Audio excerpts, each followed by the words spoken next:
Okay, today I'm gonna talk about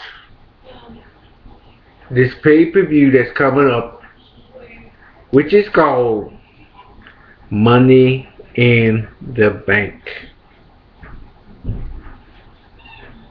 Now the um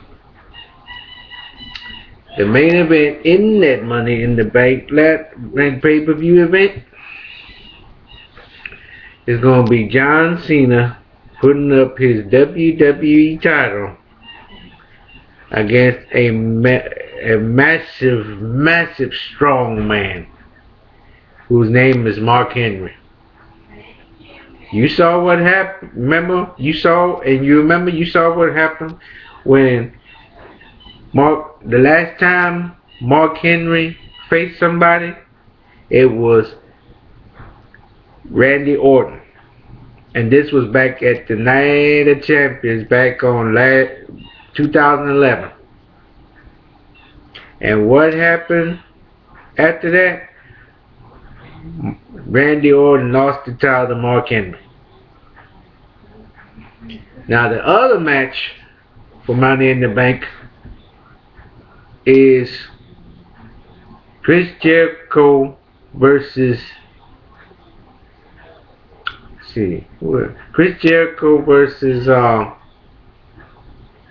Ryback. Now I tell you, if can Chris Jericho beat Ryback, I think he can. But if Ryback is strong enough to where he can't, to where Chris Jericho can't beat him, then I consider Ryback the winner of the match. But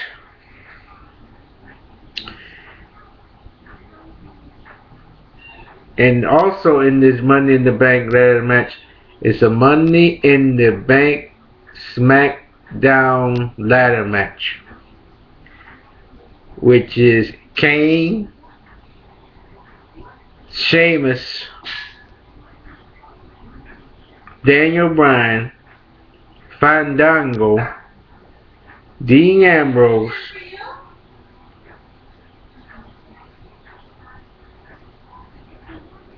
and that's about all in the Money in the Bank ladder match.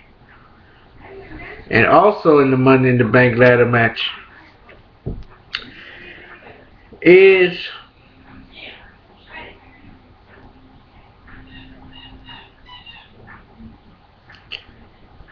Dolph Ziggler, who's going to probably try to get his title back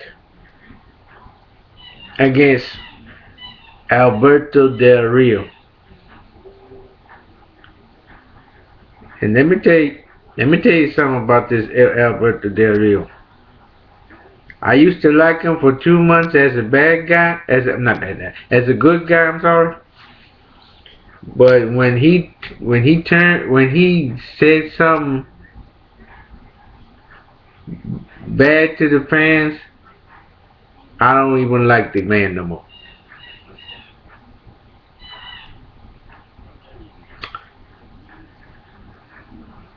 And the man was good for 2 months. The man was a good guy for 2 months. And let me tell you this. Excuse me. Let me tell you this. The man was a good guy for 2 months until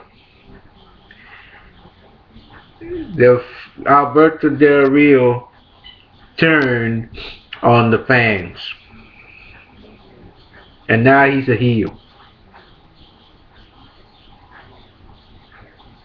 Now, the pay-per-view that's coming up after WWE Money in the Bank is called WWE SummerSlam. Who's going to fight in that SummerSlam event, they don't know. But let's get to TNA for a minute. Now on YouTube, I was watching WWE Slammiversary 11 which was good. I was watching the TNA Genesis, which was probably good also. And I was watching Lockdown 2013, which was very good. But see, here's the thing about Bully Ray.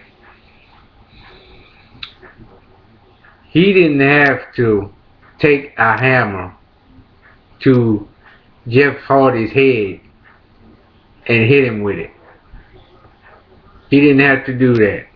All he could have did was pin Jeff Hardy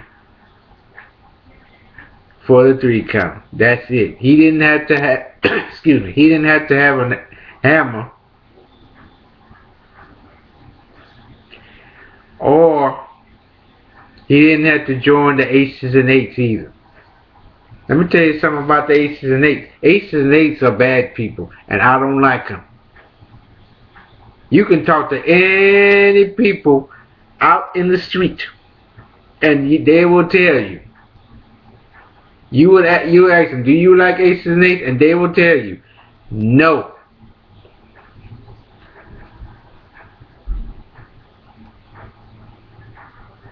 And also,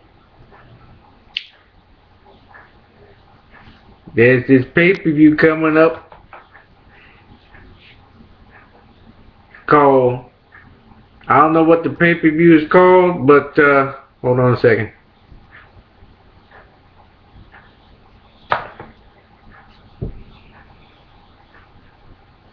Also, there's a pay-per-view. Now, let's get back to the WWE. Now, as you know, in 3 weeks, I'm going to be at the Toyota Center on July 25th for WWE SmackDown. But see, here's the bad part. I'm going to go to the SmackDown, but here's the bad part. It's a live show. So I'm not going to see no fireworks. I'm not going to see no pyrotechnic or fireworks or nothing. All I'm going to see is people over there and the rest SmackDown wrestlers. But here's the thing I'm trying to find out. How, if Raw has divas like AJ, Caitlyn, Natalya, Tamina Snuka, Oksana, Alicia Fox, how come WWE SmackDown don't have no divas?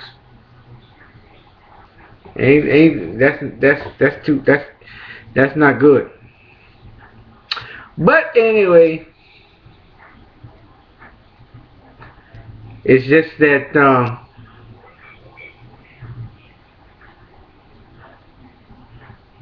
I know I have one of my friends whose name is John, and he somehow he must like wrestlers who turn on people. He must like that, because take Mickie James for example. Mickie James, when she found out that Velvet Sky's knee was bent out of shape, she attacked him over and over and over and over. It's like Mickie James is sick in the head. I tell you one thing, I used to have a picture of Mickie James, and so now I don't have it no more, so thank God. Now let's talk about Batista. Now back at Bragging Rights 2009, Batista was in this fatal 4-way match for the world title. It was Undertaker, Rey Mysterio, Batista, and CM Punk. So obviously, Rey Mysterio got the win over CM Punk, and that made Batista jealous. And that's when Batista started turning on Rey Mysterio. Talking about, you think you better than me, you think you better than me. Come on now, Batista. Lighten up. Lighten up.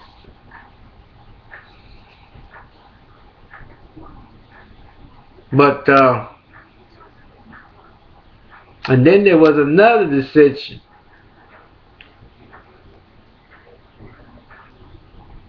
Between Mr. McMahon and the Big Show back at WrestleMania 15. Now when Big Show didn't win the match and Mankind won it, Mr. McMahon kept poking Big Show in the chest over and over and over. Until what did Big Show do? He choke slammed Mr. McMahon to the mat. And when the Big Show did that, everybody started cheering for him. Or how about right here in Houston, Texas, WrestleMania 17, The Rock versus Stone Cold, Steve Austin.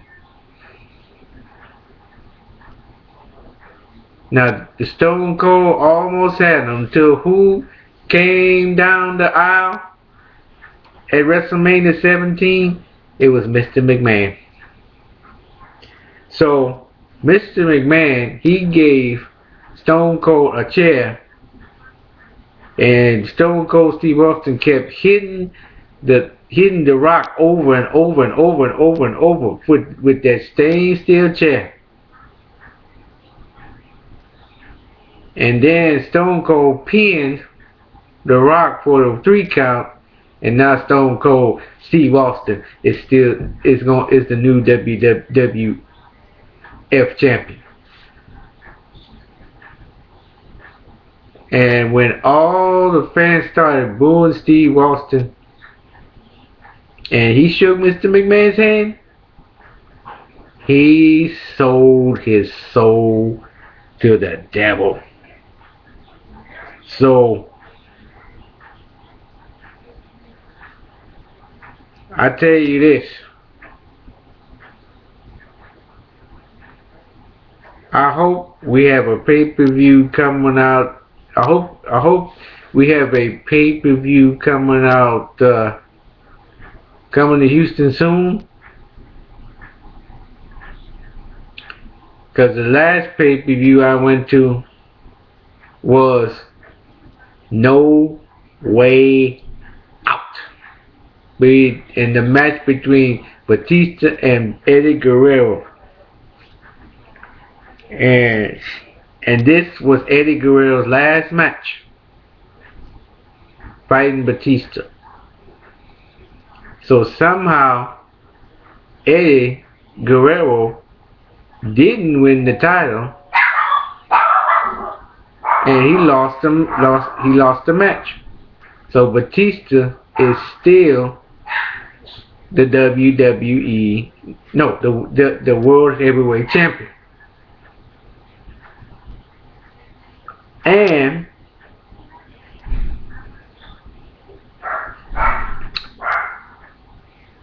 And the first pay-per-view I went to was WWF No Way Out of Texas in your house. No Way Out of Texas. And in that event, it was a main event match. It was Stone Cold. See, it was Stone Cold Steve Austin, Ahmed Johnson,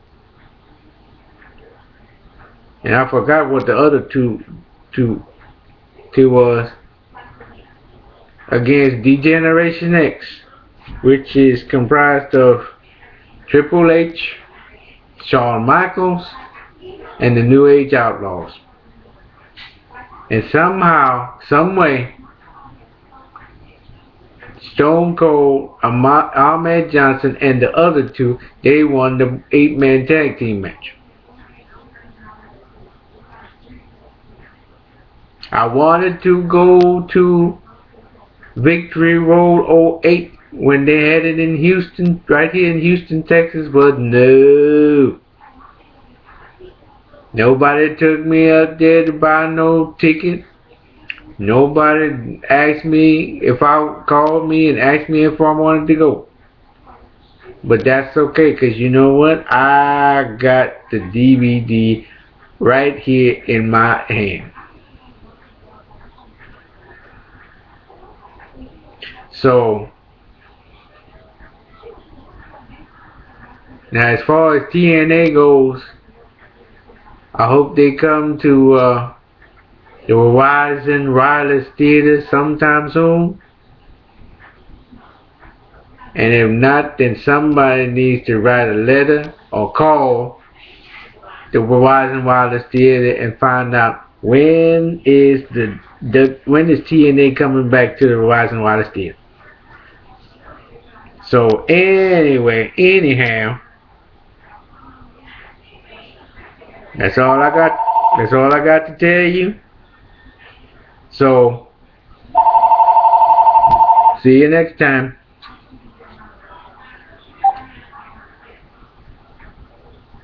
Hello.